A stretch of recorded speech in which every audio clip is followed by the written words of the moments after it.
Welcome to Make Sylacauga Healthy Again. I'm your host, Dr. Jonathan Douglas of Broadway Spinal Care.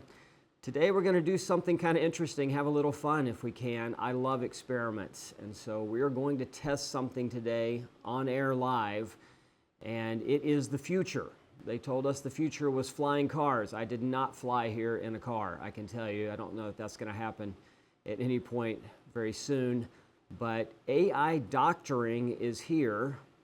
We're going to have to get used to it. We're going to have to learn how to use it. The medical community is going to have to adapt. It's going to be scary.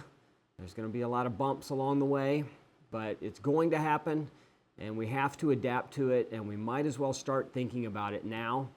So we're going to do an experiment here in just a few minutes, but before that, I've got a graphic for you.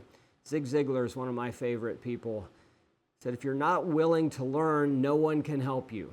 If you are determined to learn, no one can stop you. So we live in an era now where you can literally get online and become certified in anything. I'm becoming certified in biohacking right now. I finished my tennis certification not long ago. I have an agility certification. I've done all of these things online with some in-person kind of things too, but there's so much available. You can become whatever you want to become in such simple ways. So then that begs the question of qualifications and who are we working with, and with doctoring, I mean, can we go away from the medical school model for some types of doctors? We're going to find out. We got one more graphic I want to show you before we lead into that, though. I saw this the other day. I loved it. You know, why does my stomach hurt? And then you see all that stuff. We don't need a doctor for that. I mean, that's going to be a pretty obvious situation, and so that's not what we're going to be using our AI for here in a few minutes, because that one should be something you can figure out yourself. Stay tuned. Experiment upcoming.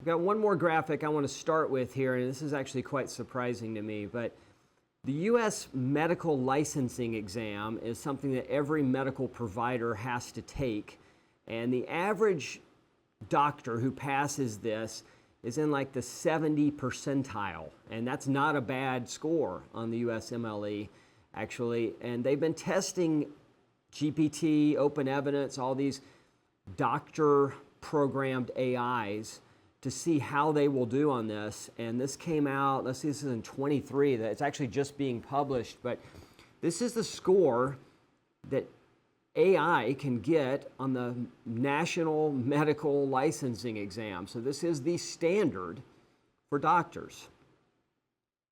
What does that mean? So that means that if you have a simple situation that's really a data-driven kind of a decision, then we're going to test this in a second, and I'll show you how it works. Then AI is actually much, much better at understanding the potential problems. AI can always remember things that were obscure in school. So you learn all these different diseases that have all these unusual symptoms. And you know, as a doctor, if you don't see them, then you forget about them. You only know about the things that you see on a regular basis. But these AI programs literally forget nothing. Now, are they always perfect? No. I would say in the past we could say absolutely not. They are not perfect. I've tested them on all kinds of things, and they come up with crazy answers sometimes. But the latest research is showing that we're at 100%. That's not 99%.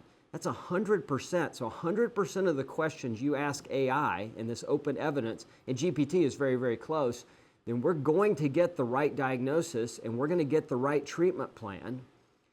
And then how could that flow? So it really could be that you walk up to a kiosk, or you have an iPad at home, and you talk to it and you say, these are the things that I'm experiencing. And then it asks you a whole series of questions, and it says with a 99% certainty that we've got this going on, and that the best treatment plan is to do this, this, and this is a link to the medication prescription, and where do you want it sent? I say, I want to send it to Hubbard Pharmacy. And they say, okay, it's already sent to Hubbard Pharmacy. It'll be ready at 10 o'clock today. You go in, talk to the pharmacist, you have whatever you have. Or it says the best protocol would be to go see the chiropractor or go see physical therapy. Here's the referral. It's already been sent. You have an appointment at this time, and it literally could flow like that. And so one of the biggest problems in the medical world, and we worked in the insurance world forever, and I know this quite acutely, is that expenses are out of control. So if we can find some way to have a very simple middleman that can manage a lot of these simple cases, then that would save so much money in the medical world, and you could focus that money on broken bones or cancer treatment or things that AI is not going to be the best at actually doing the treating side of. But again, we can put our head in the sand and we can say that there's a huge value in going to see the doctor. And there can be, in some cases. Human touch is a huge thing. Statistically, most people do not get touched in life. If you think about it, you go to work, nobody can touch you at work. You are at home, a lot of people are in relationships or not in relationships where they're never touched. So human touch has a real purpose in healing. I don't think we'll ever replace that completely unless there's some kind of an AI robot that we don't know about yet that can maybe make that, but I don't think that's the same as human touch. But do we really need human touch when we're talking about something that is data-driven, like we talked about? So I've got my Chat GPT up here, and I've practiced this a few times. I sure hope it works on air. So here's what we're going to do. So Dr. Tabitha, are you ready to do some diagnosing? Absolutely. I'm all set and ready to go. Just throw those symptoms my way and we'll jump right into our little AI doctor simulation. Let's have some fun with it. Okay, so I just traveled to Mexico and I wasn't really careful about not drinking the water, or I ate a lot of salads and foods I'm not used to, and I've come home and I've just got a really bad stomach ache. Can you give me some ideas of what I might have going on? Of course. So based on what you're describing, it sounds like you might be dealing with a bit of traveler's tummy, which is pretty common after visiting a new place and trying the local water or foods your stomach isn't used to. In other words, it could be something like a mild case of traveler's diarrhea or a little food-related upset. The best approach is to stay hydrated, stick to bland foods, and give it a little time. If it doesn't improve or you have more severe symptoms, definitely check it with a human doctor. But for now, it sounds like a pretty classic scenario.